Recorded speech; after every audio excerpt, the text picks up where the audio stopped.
Good afternoon, everybody. Austin here, and welcome to episode 1 of On Behalf of the Fool. That is the name that I'm giving this little podcast thingamajigger that I will be doing probably daily. If it ends up being every other day or every couple days, then so be it. But the idea behind this little podcast shindig was that now that we are in quarantine for all the COVID-19 bonanzas, I'm trying to put random fun words throughout this, by the way, if you haven't noticed. I got shindig, I got bonanza. I'm working on some more. That I've been talking to more people online, so like through Skype and Zoom and things like this, and I have a pretty decent microphone, if I do say so myself, and it picks up, some decent bass in my voice and all this kind of stuff. And anyway, I've got enough people telling me that I have a good radio voice.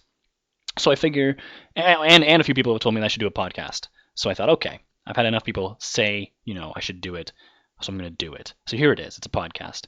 And what's the podcast going to be about? Well, the podcast is going to be about whatever I want to talk about. The main reason, like I said, I'm doing it is just because enough people have said that I should, and it's something to do. I mean, we're trying to keep active during this time. I figure I might have some things that might be fun and interesting for anybody who wants to listen. So I don't know. These things might be a half hour, 45 minutes, an hour, 6 hours, who knows. The main thing that I am good at talking about, or that I, have interest in and can talk about half intelligently, is philosophy and theology and Catholic stuff like that. So I'm probably going to end up talking about a lot of that kind of stuff. I don't really care too much for politics and things like this. But anyways, it's going to be whatever I kind of want it to be. And whatever you want it to be, I'll ask for feedback. And if people want me to talk about something, then I will. And I want to have friends and family on the podcast as just guests and maybe do interviews or fun things. And so it'll be a good time. We'll have fun with it, We'll have fun with it. The title of the podcast is On Behalf of the Fool. And that name, it's kind of a reboot or a revamp or a of a radio show that I had back in third year, where I went to Trent for philosophy, and in my third year I joined Trent Radio, and I had a radio show every Thursday night at 9 o'clock from 9 to 10, and I talked about this exact stuff. I talked about Catholic philosophy and theology and things like this, and it was kind of a platform for me to just kind of disagree with what my philosophy professors said in class during the day. And so they would say things, and I disagree with a lot of it, and then just go on to my radio show and rant for an hour about where I thought they were wrong. And for a lot of it was really just me having fun and me talking about kind of whatever I wanted to. And I didn't think anybody was listening, or if they were, I certainly knew that not many people were listening.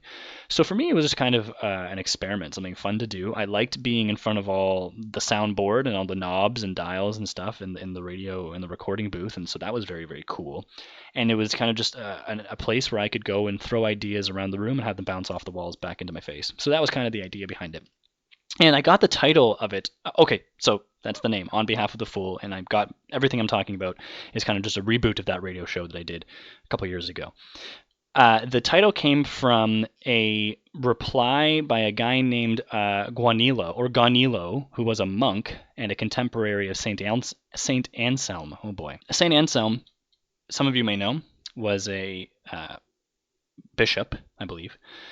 And he gave what is known as the ontological argument. Now, there are several ontological arguments for the existence of God, but an ontological argument just means an argument based on ontology, and ontology is kind of the study of being.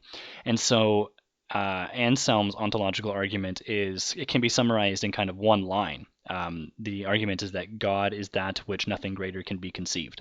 Okay, so if God is that which nothing greater can be conceived, then the greatest thing you can conceive of, what's greater, something that does exist or something that does not exist? Well, obviously something that does exist must be greater than something that does not exist. If they have everything else is equal about them, right? So, let's say you have a unicorn that can breathe fire and play the jazz flute and can make the best strawberry shortcake in the world, but it's just an idea. That's unicorn A, compared to a unicorn that has all those same qualities but is real. Like actually exists, not just an idea. That's unicorn B. Which one is greater? Okay, well then obviously the unicorn that does exist is the greater one, right? So Anselm goes, look, I can conceive of a God who is perfect and omniscient and all-powerful and all-loving and et cetera, et cetera. And what's greater than that? nothing. The only thing that could be greater than that is that it's not just a conception, not just an idea, but he really exists. Okay, so God is that than which nothing greater can be conceived. And since I can conceive of God, and the greatest thing by definition is that God exists, that's an actual existing thing. Well, then God must exist. That's kind of a rough and crude way of uh, of just presenting the ontological argument. Okay. Now, Gaunilo was a monk and Catholic monk, and he was, pretty orthodox dude. He had no problem with the existence of God, but he didn't like Anselm's argument, and he tried to argue against his argument, right? He gave an objection. He says, look, I like what you said. He actually praises everything else that Anselm writes in that work where he includes the ontological argument, and the name for that work I'm forgetting right now. But he says, great read, I loved it, but I don't like your argument. It doesn't work, and here's why. Okay, and so throughout St. Anselm's argument, he several times refers to the fool. Right, he'll refer to the fool, and he'll say, we know this X, Y, Z, and only the fool would disagree, right? Or only a fool doesn't know this, or only the fool. And so he uses this term, the fool, to mean only a silly person would disagree with this point, just to say that this point is obvious, so it's safe to philosophize from this point onward. So he keeps referencing the fool, and so Gaunilo, when he disagrees with Anselm's argument, he writes a reply, and he calls it "Reply on behalf of the fool." Okay, so he's saying, this fool you keep replying to, or you keep referencing, I'm going to say, actually, the fool that you keep, this fool you've come up with as kind of just a rhetorical thing, I'm going to defend him because he actually does have some objections, because I have some objections, Anselm. What I like about that is that it's two Catholic dudes disagreeing over an argument, but they're able to do it in a very mature way. I mean, then Anselm replies to Gaunilo later, and he doesn't yell at him. He doesn't call him names. They just have a real philosophical, theological discussion. And it's very respectful, it's very sincere, it's very intelligent, even though there's a disagreement going on. And it's kind of funny too. I mean, he says, on behalf of the fool. That's funny. That's like, that's a joke. Ha, Catholic monks are funny guys. So I love the title because we live in an age where it's very easy to find very heated, aggressive, toxic arguments where people are screaming at each other. And if there's any kind of disagreement, well, that makes you an enemy, and I must, destroy you now, or something like this. Whereas here you have two guys disagreeing in a very respectful, kind, sincere, intelligent way, and just trying to get to the bottom of an important truth, something that they're both seeking truth. So I'm using the title On Behalf of the Fool to kind of harken back to that theme and that kind of way of argumentation, that way of that dialectic, you might say. And also it kind of keeps me humble because I am representing the fool. So I'm the fool in all of this, right? So everything that I'm saying here is just a fool throwing ideas around the room. Helps keep me humble. Right. So that's what we're going to talk about.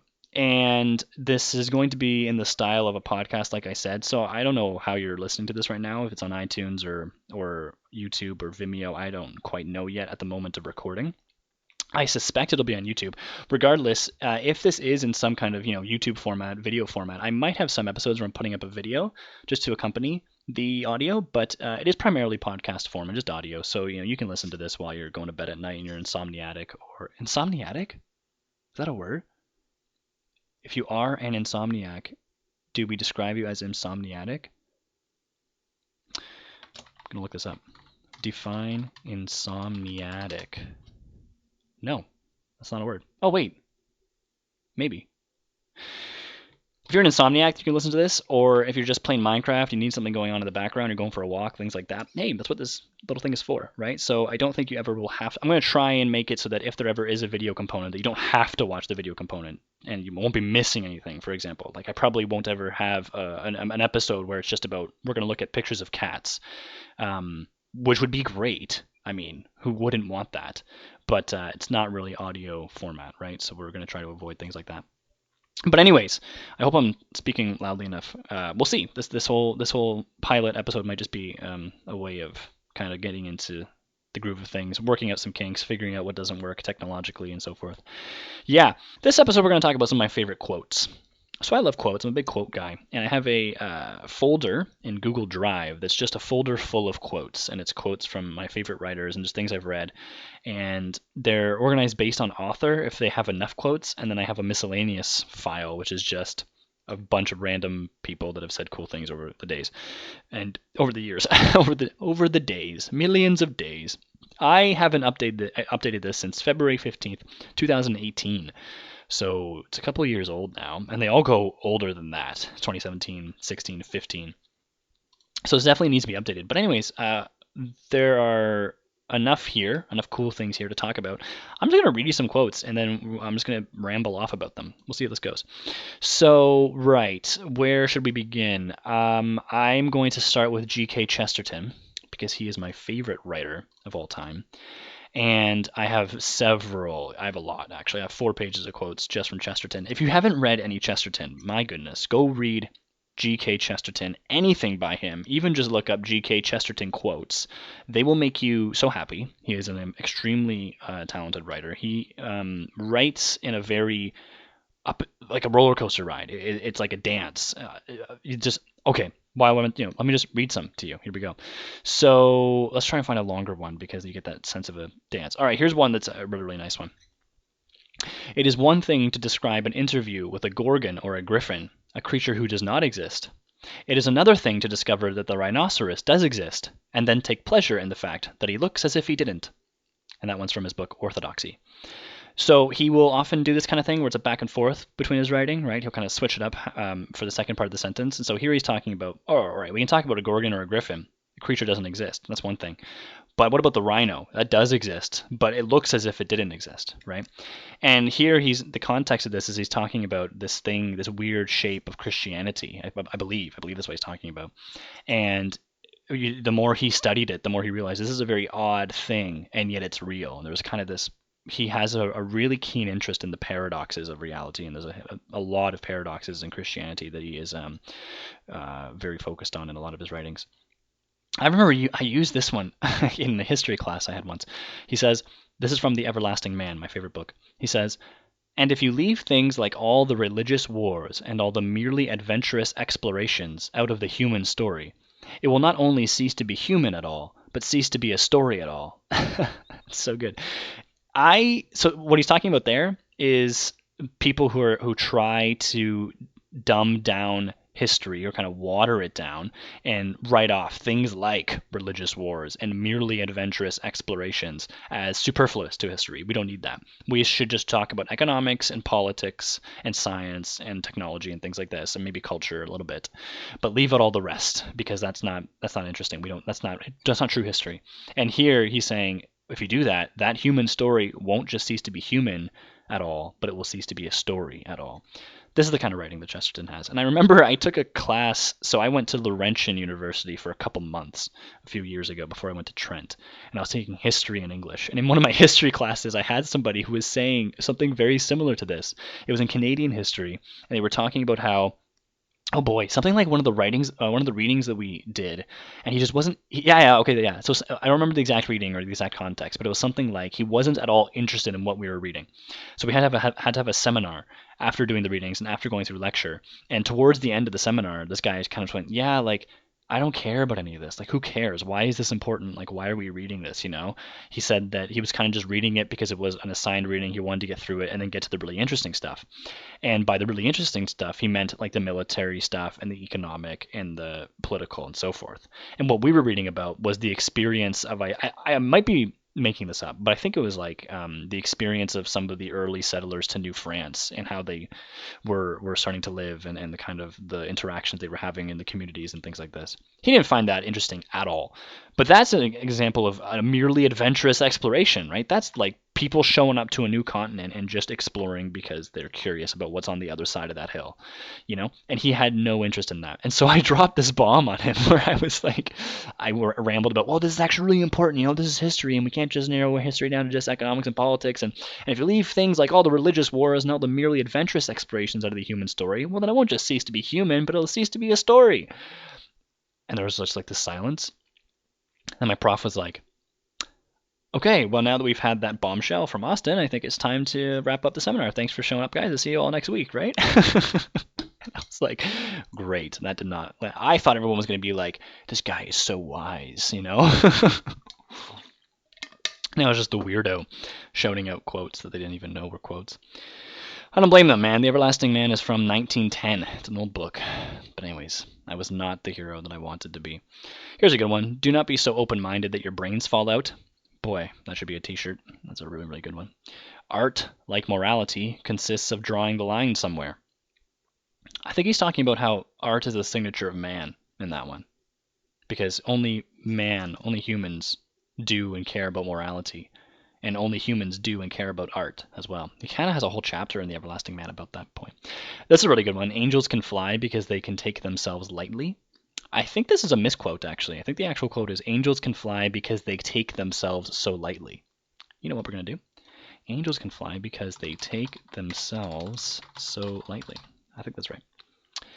There are those who hate Christianity and call their hatred an all-embracing love for all religions. That's true. There are no rules of architecture for a castle in the clouds. That's a good one. Oh boy, this should also be a t-shirt. Reason itself is a matter of faith. It is an act of faith to assert that our thoughts have any relation to reality at all. I find this a lot with... Oh my gosh, I'm forgetting the word for this type of person. Scientific materialist? I think that's right. I find this with a lot of scientific materialists and scientific materialism. That's not what I wanted. Well, yeah, that's true too. But no, what am I? Oh my goodness, I'm forgetting the term. Not Scientologist, but scientism. Okay, so the phrase scientism means the kind of the philosophical viewpoint, if you want to call it that, that the only truth that matters and the only truth that's real and objective and that we can trust is scientific truth, and all other truth isn't, right? It falls short of that, falls short of the bar. So somebody who kind of embraces scientism, whether they realize it or not, is someone who would say something like, okay, well, science gives us objective truth, but nothing else really does. So if you want to talk about art and culture and philosophy and history and things like this, that's fine. You can do that and you can have a good time doing it. But that's not really what the real men do, right? Real men go into the laboratory and they test something scientifically, you know? I remember I used to have a lot of debates with atheists online years ago. And oftentimes I would run into people who embrace this viewpoint. And so I remember one conversation in particular where this person, she kept drilling me. She said, okay, give me some arguments. No, she didn't say arguments. She said evidence. I want evidence for the existence of God. And I think I gave her like 3 different philosophical arguments. One of them was a theological one. I gave her an ontological one. I think I gave her a cosmological one. And she went, okay, yeah, well, okay, that's good. I hear you, but I don't want any of that stuff. I want evidence. And I went, this is evidence. This is what constitutes evidence. You know, you're asking me a philosophical or metaphysical question. Well, this is what metaphysical evidence looks like. It looks like the form of argument. You know, that's what we deal with in this realm. And she went, wow, so you can't provide me any evidence. See, this is just what I mean, no evidence.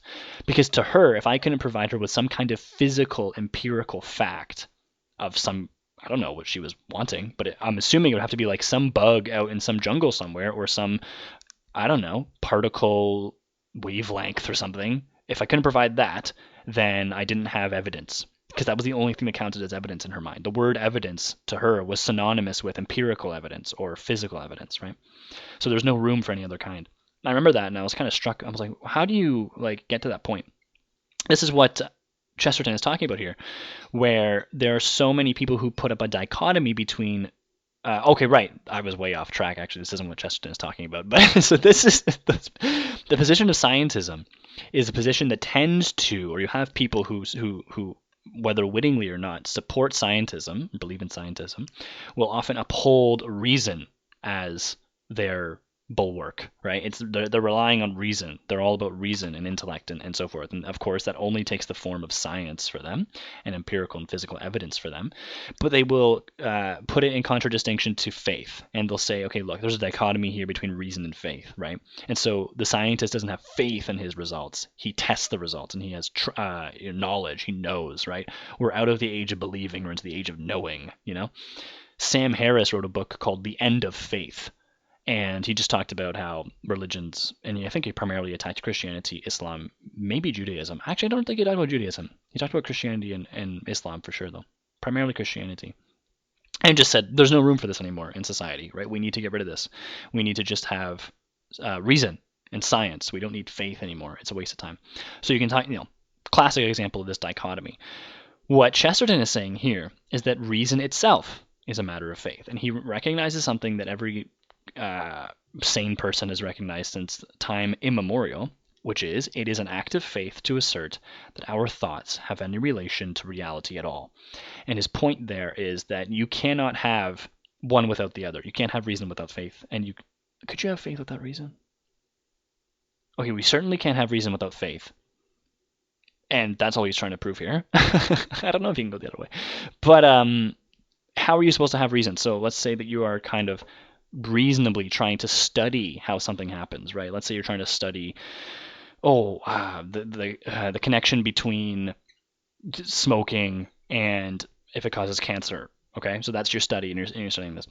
So you're going to go collect a whole bunch of data. You might do it through medical records. You might do it through surveys. You might do it through studying the actual chemical bases of the cigarettes themselves and nicotine and how it interacts with cells and so on and so forth, right? You might do all this kind of stuff, statistical analysis and whatnot.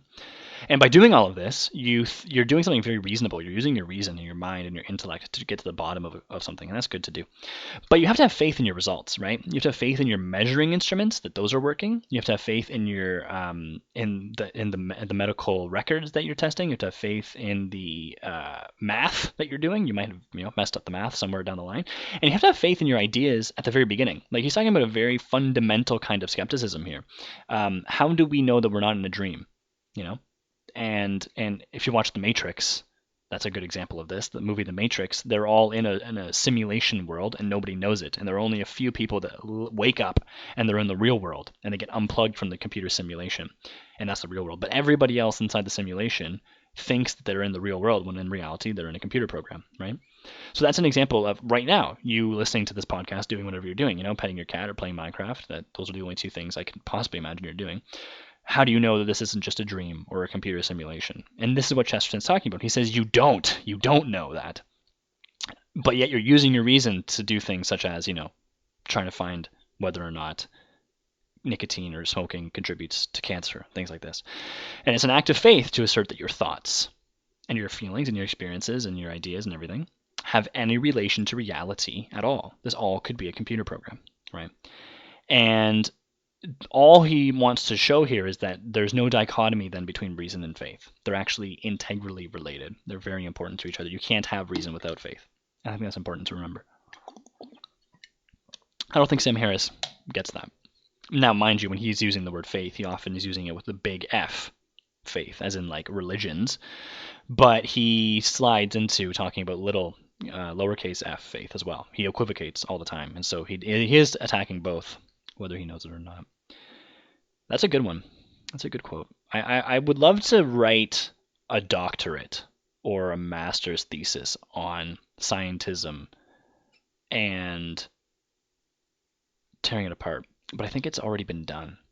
I think everybody knows that, but they just kind of forget it sometimes when they're arguing. I don't know that there are many serious philosophers who are scientismists. Okay. What else? What else do we got? The riddles of God are more satisfying than the solutions of man. That's a good one. That's just, classic. The thing I hate about argument is that it always interrupts a discussion. It's good. It's good too. Education. Education is the period during which you are being instructed by somebody you do not know about something you do not want to know. I think a lot of students can relate to that. To the atheist, the universe is the most exquisite masterpiece ever constructed by nobody. If you haven't noticed yet, by the way, if you don't know Chesterton, he was Anglican, I think, for most of his life, but then converted to Catholicism in the last, couple decades or something. He spent a good amount of time being Catholic, but definitely never an atheist, I don't think. Actually, he was probably like agnostic or something first, and then became Anglican, then became Catholic. The classes that wash the most are those that work the least. And that's just a fact, I guess. I assume. I've never been any either of those classes. I don't know. I mean, I like washing myself. To have a right to do a thing is not at all the same as to be right in doing it. That's from A Short History of England, which I never read. I don't know how I got that quote. Let's get a couple more. This is a great one. I don't need a church to tell me I'm wrong when I know I'm wrong. I need a church to tell me I'm wrong when I think I'm right. I think C.S. Lewis goes off on this idea as well. By the way, Chesterton and Lewis were friends. No, they weren't. Lewis and Tolkien were friends. Sorry. Lewis read Chesterton. Actually, The Everlasting Man was one of the books Lewis read that contributed to his conversion from atheism to Christianity. And then he was Anglican. He never became Catholic. And Tolkien got mad at him for never becoming Catholic. They actually apparently had some fights over that. But Lewis picks up on this idea as well, not needing a church to tell me that I'm wrong when I know I'm wrong, but needing a church to tell me I'm right. I'm wrong when I think I'm right. And he picks up on this tract by saying something like, he found when he was starting his conversion that there were a lot of things in Christianity, a lot of teachings and doctrines, for instance, that he didn't agree with, that he just thought were totally like absurd or ludicrous or whatever. Just like, how is this even something that anybody could believe? And then he writes about that later and says, shouldn't we expect that if there's something here that has supernatural truth, that has the fullness of truth, that goes beyond just the things that we commonly know in day-to-day life and can figure out by our own lights, shouldn't we expect that there are going to be lots of things that shock us and surprise us and seem counterintuitive and seem wrong? Like, if it was just all matter of course, like, oh yeah, that makes sense, and oh yeah, that makes sense, and oh yeah, that's obvious, duh. Well, we'd all have that figured out already. It wouldn't go beyond daily experience, right? But if you're getting something that goes beyond daily experience and captures the fullness of reality in all of its mystery would be a good word here, well, then you should expect it to be bizarre and weird and contradictory, or seemingly contradictory in all these things, right? And Chesterton's saying something along the same line here. He's saying, yeah, I need a church to tell me when I'm wrong, when I think I'm right. Because if I always knew that I was wrong when I was in fact wrong, and I knew I was right when I was in fact right, I would be whole. I would be perfect. How would you ever make any mistakes doing that? But we do make mistakes, and we do slip up, and we do fall, and that's why you need a church. So to the people who say, or there are a lot of us, I think, and Christians too, who are good practicing Christians, and they still find things in the church that they find disagreeable, they don't understand, they're confusing, it's weird, it's bizarre, all these words, right? It's like, yeah, what did you expect? If you wanted it to be cozy and obvious and clear, that's down at the level, I don't know that anything is, and if you look at anything, the more you study it, the more complicated and bizarre it gets. Anything, okay? But if you wanted it to be simple and clean, well, you'd already get it. I mean, all the simple and easy stuff you got when you were 10 years old, that was it. It's in the bag, right? You're now moving past that, and that's why we have a church. I hope nobody's counting how many times I've said It's one of my things. Oh my goodness, this is along the same line. This is a great one. I love this quote. He says, what time are we at, by the way? Okay. He says, the Christian ideal has not been tried and found wanting. It has been found difficult and left untried. I'm going to read that again. The Christian ideal has not been tried and found wanting. It has been found difficult and left untried. Yeah, I think in a world where so many people are willing to kind of throw away the Christian ideal and Christian perspective and worldview, the Germans would call it the Weltanschauung, which I think is just German for worldview. Weltanschauung, worldview. I don't think that it's been tried and found wanting. There are people who would argue that, look, okay, we lived in a Christian era, and even at its best, it was bad, and we need something better. But I think that most people actually they look at Christianity in the face, and the moment they see that it calls you to a high bar, that scares them, and they try and find something else that's not as scary. What else do we got? The really great man is the man who makes every man feel great. That's classic Chestertonian writing. An inconvenience is an adventure wrongly considered. Okay, now I'm pretty sure that was C.S. Lewis, so why is this in my Chesterton folder? Let me go ahead and Google that. It is Chesterton. I've been telling people that this was Lewis, and it's Chesterton. Oh my, I've been lying to people for years. Wow. What else do we got? For when we cease to worship God, we do not worship nothing. We worship anything. That one's also very true. All right, here's a very long one. No, I'm not going to read that. Forget that. So, yeah, Chesterton quotes. What do we get from this? I don't know if there's... I was in the mood in which men burned witches. Oh, boy. I think that he's an extremely quotable guy, and he's a lot of fun to read. And if I had to recommend anything for you to read by Chesterton, I would recommend one of two books, depending on your type. So the first thing I would say is read The Everlasting Man by G.K. Chesterton. It is my favorite book. I think it is... I don't think it's the best book. I don't think there's such a thing. Okay, the Bible.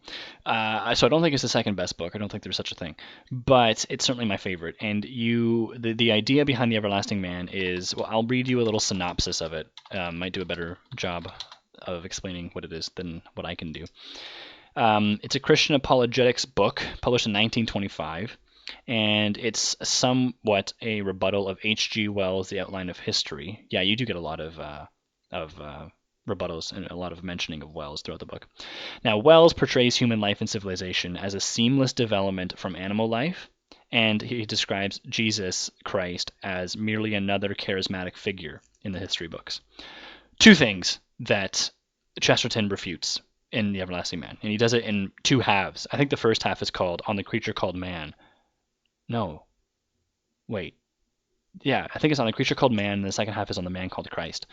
Anyways, so he definitely disagrees with Wells' portrayal of human life and civilization as a seamless development from base animal life to humans now. He doesn't straight up refute evolution, but he does say, and I think this is in The Everlasting Man, where he says evolution is just a theory, and he says I'm quite content with saying it's a false theory. I have no problem if it ends up being false. So he was wise enough to recognize that Darwinism was running pretty rampant, and that there were a lot of people who were just explaining everything in Darwinian terms and in terms of evolution. And he went, okay, that might be true, it might not be. I have no problem with it being false. And he lays out a bunch of reasons why he doesn't see this nice, clear. Basically, he notices that a lot of people were trying to explain how humans became humans or how we got to humans, and they made it seem so neat and tidy and clean. And isn't it so great that we figured all this out? And he criticizes that and goes, you guys are filling in gaps you have no right to fill in. There are so many holes in your argument. Here's why. And then here's actually how unique humans are, and you're not respecting, you're not acknowledging in your research how unique the human creature really is. So that was kind of the main point of the first half. And the second half is saying, and you do the exact same thing with Christ, right? You're just saying he's another charismatic guy and he's anything but, right? That's kind of his big point there. I would really highly recommend that. It's pretty dense and tricky to. This is interesting. Sorry, I'm getting distracted here. It's pretty dense and tricky to read, but I would recommend it if you're into that sort of thing. If you're into, thick writing. He is really pleasurable to read. I remember when I first read it right after graduating high school. I spent the summer reading it, and I didn't understand. I might have understood like 10% of what he said, but I enjoyed all of it because it was just a lot of fun to read, even if I didn't quite get it. I've since read it 2 or 3 times, and I can tell you that it does get easier to understand. And even there are some things I will never get because I just don't have the time and I don't have the interest. Like he'll reference people politicians and stuff during his lifetime. So I have to go back to 1920s England, and I don't want to. So I suppose I could go study those people and find out what the heck he's talking about when he references Lord Bartleby, but I'm not going to. But for the most part, there are a lot of his general points that actually have more relevance to us today. You can understand them if you are of that nature, if you're comfortable with that level of writing. If you're not, and you just want to get Chesterton and you don't want to have to struggle so much with him, then I recommend reading a book called What's Wrong with the World. He has so much of his worldview and his philosophy, etc., is all in there, and it's still extremely pleasurable to read and so forth. But the thing about What's Wrong with the World is that it's more accessible, so it's not quite as difficult to follow, and the chapters are very, very short. Very short, okay? So that one I think was published in 1910. What's Wrong with the World? Chesterton. I said because The Everlasting Man was published in 1925. Yeah, 1910. Okay, so much of what you're going to have in The Everlasting Man, you can find its germination in What's Wrong with the World. You can find the early stages of it in What's Wrong with the World. And yeah, right. Like I said, very short chapters, so you feel very accomplished. If you want to read several chapters in a row, you feel like, oh my gosh, I just knocked down like 6 chapters, in one afternoon.